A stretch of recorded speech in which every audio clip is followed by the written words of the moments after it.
How do you react to slow learners? Kahit gaano tayo katalino o kahit gaano tayo kawalan ng katalinuhan, laging merong mas less matalino pa rin kaysa sa atin.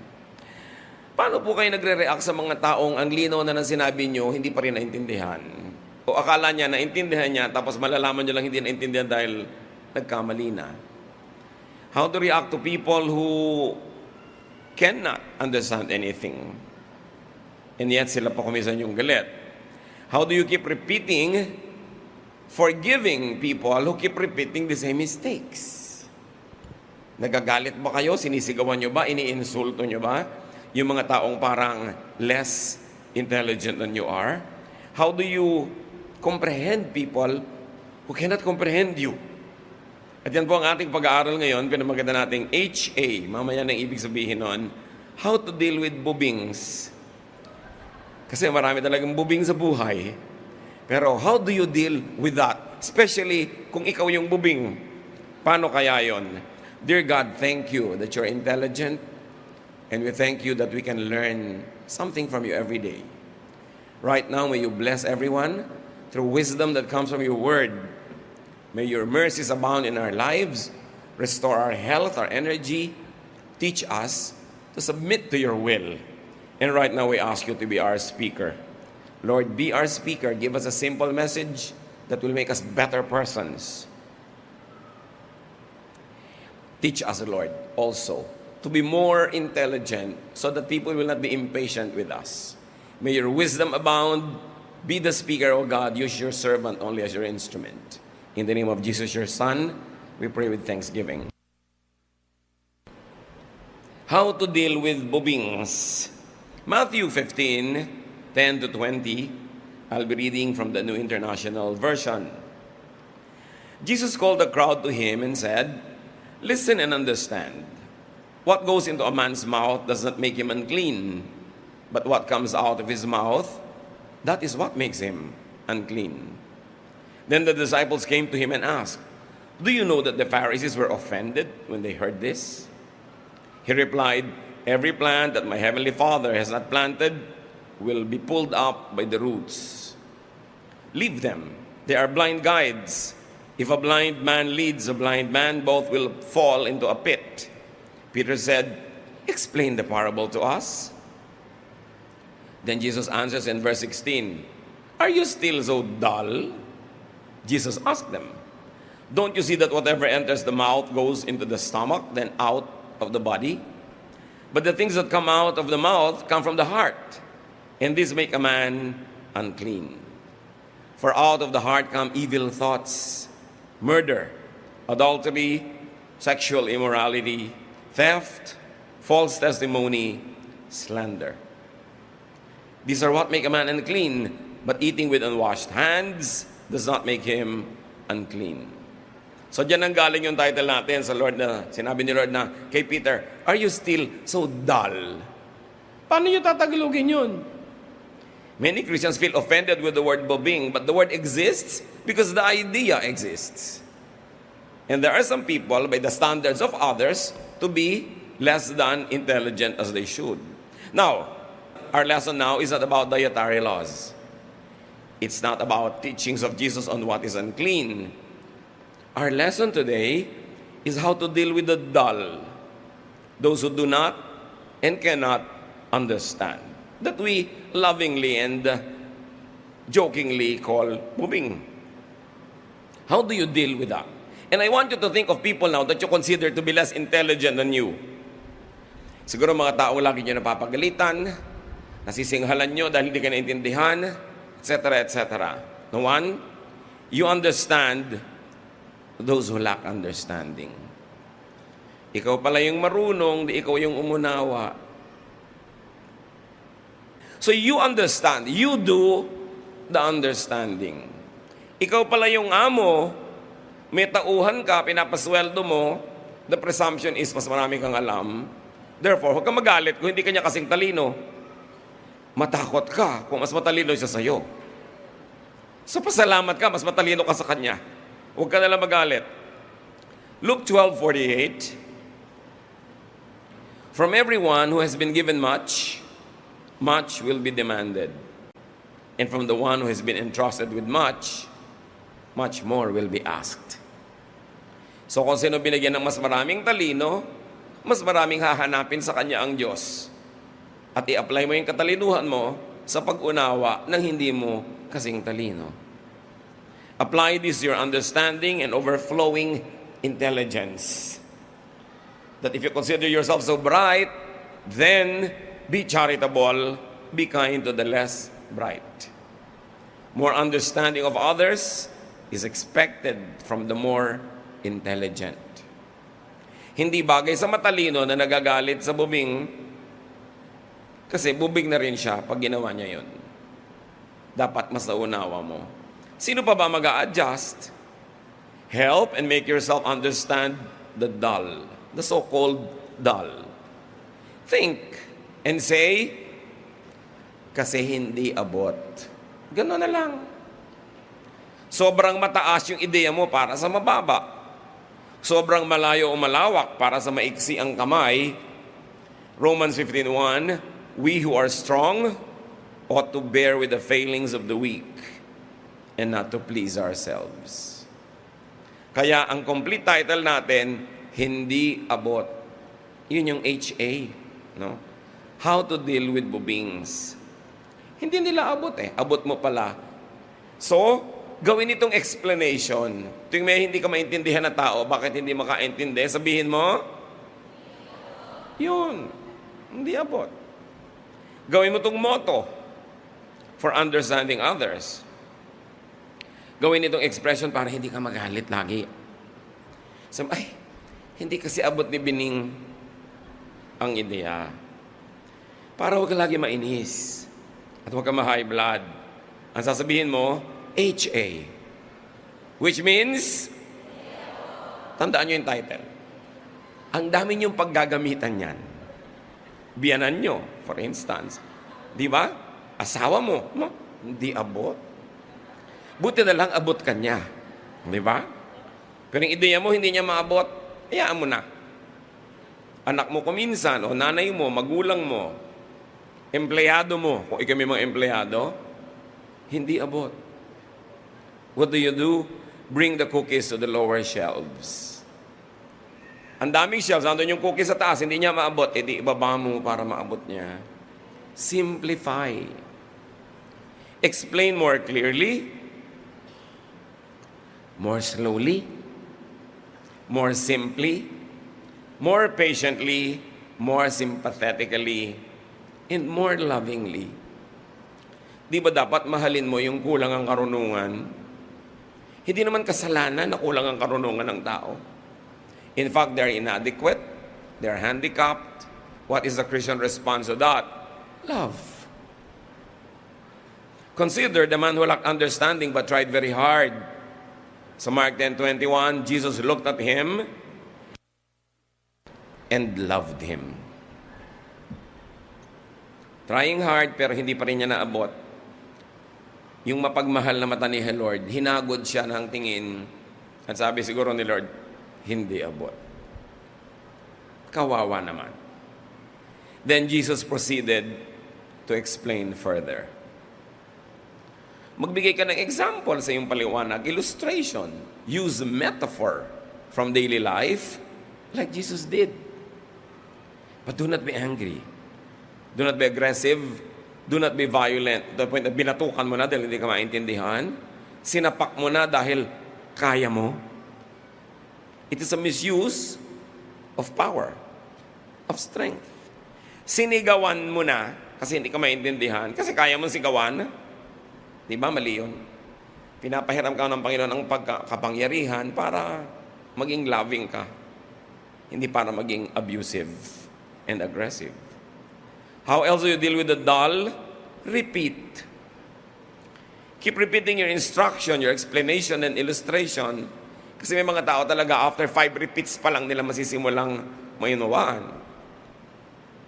And then test if you are understood. Ask questions. Bumili ka ng ganitong A. Pag walang A, bilhin mo B. Pag walang B, bilhin mo C. O anong uunahin mong bilhin? A. Pag walang A, ano? Hindi C, B. Di ba? Uulitin mo para malinaw. Kasi yung maliit ang pag-iisip, akala niya, naintindihan na niya. Hindi pala. Ask for a repetition of your message. Lalo kung may history yung tao na yon na laging mali ang ginagawa niya. Tiyakin. Teach and equip. Just like Jesus would do. Give people tools to understand and express ideas. I-model mo. I-display mo. I-exhibit mo. I-demonstrate mo. Show examples. Like Jesus did. Then encourage people to ask questions. To clarify. Hindi ka dapat parang poon na hindi pwedeng tanungin, na hindi na naiintindihan, nervyos na siya, lumakad na, nanguhula na lang, kasi natatakot magtanong. So you encourage. May question ka ba? Naintindihan mo ba? Pero huwag niyo itatanong yung naintindihan mo ba, dahil akala niya naintindihan na niya. Sabi niyo, opo. Yung pala hindi. So, give more exploratory questions. More diagnostic questions. Not answerable by yes or no. Dahil baka pag walang maisagot, mag-yes na lang or no. Hindi mo alam kung talagang tama yung sagot niya or not. And then reward, do not punish inquisitiveness. Huwag niyong paparusahan yung palatanong. Liban na lang ng aasar na lang. Pero pag palatanong, sagutin niyo. Para maintindihan. And of course, you wait for people to learn, to develop.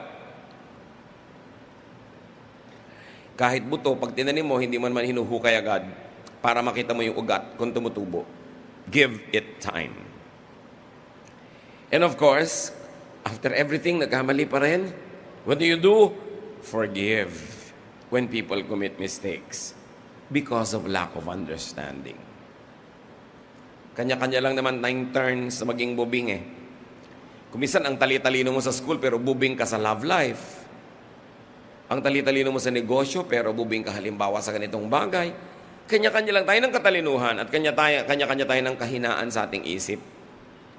Yung iba, sobra lang na-highlight yung kapurulan nila kasi wala silang chance or opportunity na ipakita kung saan sila magaling. Buong kalupitan na silang na-assign ng buhay sa isang lugar na hindi na nila maipakita yung ningning nila dahil nadaganan na sila ng nadaganan at natapakan doon. But everybody is bright. Why? Because God gives everybody spiritual gifts. Yung iba, wala lang chance. So kung meron kayong opportunity na palagay kayo sa trabaho, sa role, sa lugar na yung galing nyo ang lumalabas, pasalamat kayo sa Diyos.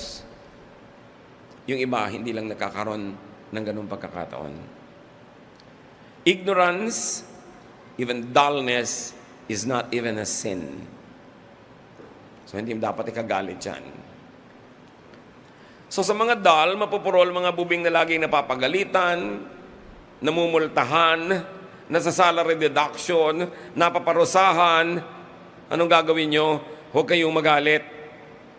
Mag-aral. Makinig ng mabuti. Magtanong. Huwag akalaing alam mo o naintindihan mo na.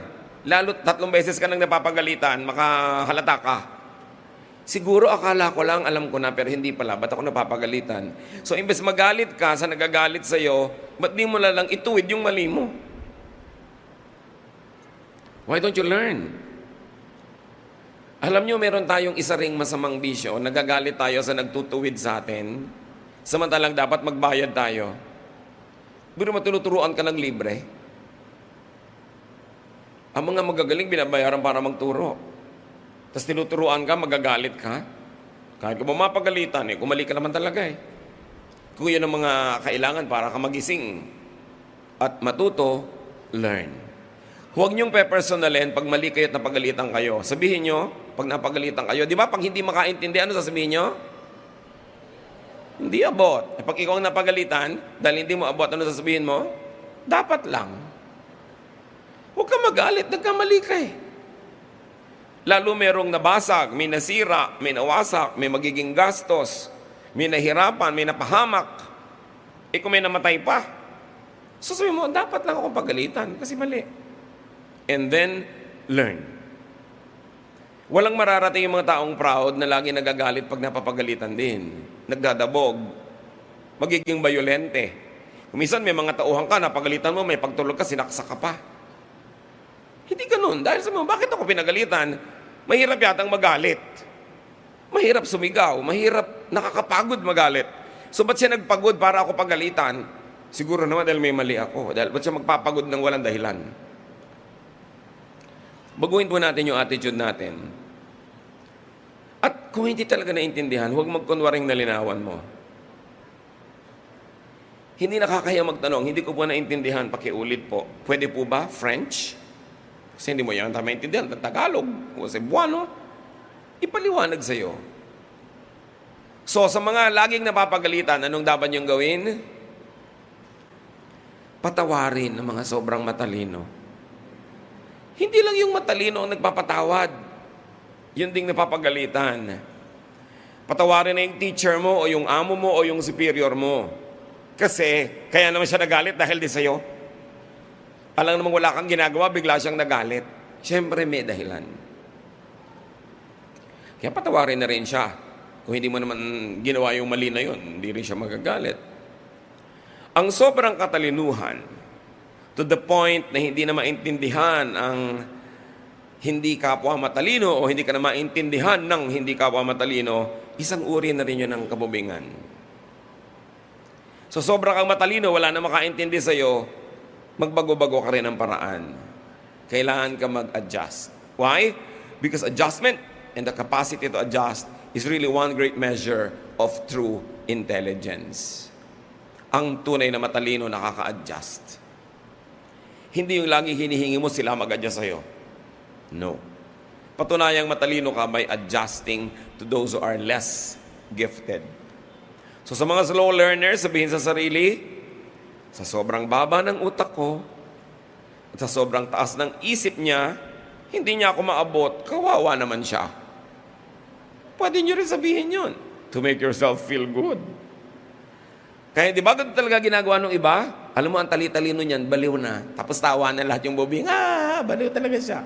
So sumaya sila. No? Kaya nilalait-lait natin yung matatalino. Sa No Limit Angere, mayroong isang super talinong karakter. Sino yun? Sa halagang 1,000 piso na ibibigay ng Lady in Yellow. Oh. Si Filosofo Tasio. Di ba? Tawag nila si Baliw na Tasio, si Filosofo Tasio. Tapos tinanong siya ng isang kabataan, ang tali-talino niyo po, bakit pinapayagan yung tawagin kayong baliw? Sabi niya kasi, nasasabi ko lahat ng gusto ko nang hindi ako nakukulong. Kung hindi nila iniisip na baliw ako, di matagal na ako nakulong sa mga pinagsasabi ko. Sabi niya gano'n. So, yung mga bobing pa ang nagsasabing si matalinong Tasyo ang baliw. So kung kayo man may nako-consider na baliw, di ba? Sipin nyo, baliw nga ba siya o ako ang baliw? Sino sa aming dalawa?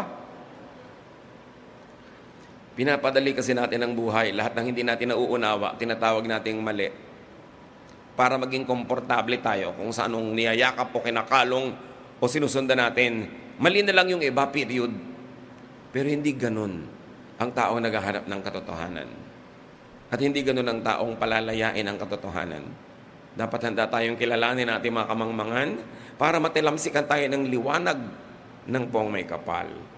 Kailangan magpakumbaba, kilalanin ang pagkakamali, ihingi ito ng tawad kung kailangan. At huwag tayo magalit sa nagtutuwid sa atin. Napakapalad ng may nagtutuwid. Yung mga bata na itinutuwid ng magulang, nagdadabog pa. Bakit po yung classmate ko walang nagtutuwid? Ulila yun eh. Gusto mo maging ulila? Heto, barilin mo ko. Nang maging ulila ka, sino magpapakain sa'yo? Dapat, make our kids realize that they are privileged pag itinutuwid natin sila. Hindi yung akala mo susuyuin mo pa dahil napagalitan mo. But of course, kung lumabis ka kasi sa galit mo, eto na tuloy, ikaw pang nanunuyo sa ending. Samantalang tama ka naman magalit, mali lang yung pagdadala mo ng galit mo. Mukha na tuloy ikaw yung masama.